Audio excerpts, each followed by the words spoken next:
my name is Damian. Today I'll be telling you how to make a fun and simple cat toy. I knew I wanted to make a cat toy that was easy to make and fun for cats to play with. The problem was that I didn't know what kind of cat toy I wanted to make.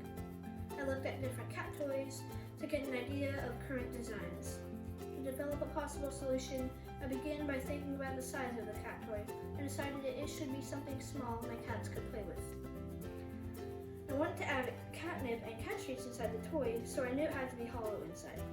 At first I wanted an octagonal shape because I thought it would roll better, but when I researched how to make it, I decided on a square because I thought it was a simpler design.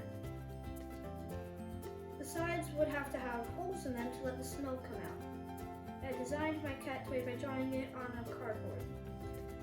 Starting with a size of 2 1/4 inches, I decided to scale it down to 1 1/2 inches.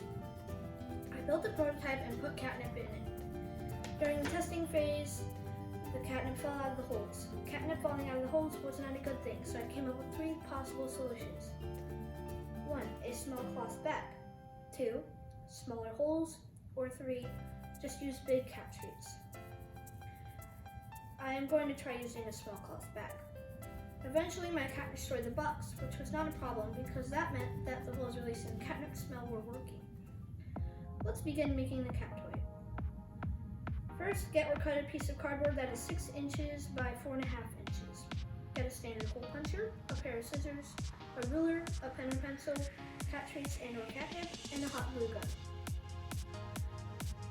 Next, turn the cardboard lengthwise. Cut a 1 1/2 inch by 1 1/2 inch square out of each of the left corners and cut a 1 1/2 inch by 3 inch rectangle out of each of the right corners.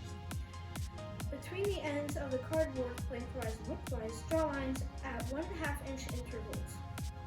It is optional to make shallow cuts along these lines to help it better. Use a standard hole punch to make holes in each of the sides. Now fold along the lines to make a square. Using the hot glue gun, glue all of the edges together except for the top square. Put some cat treats and or catnip in it. Fold down the top square and hot glue it along its edges to hold it in place. Your cat toy is now complete. Coloring or painting your cat toy is optional.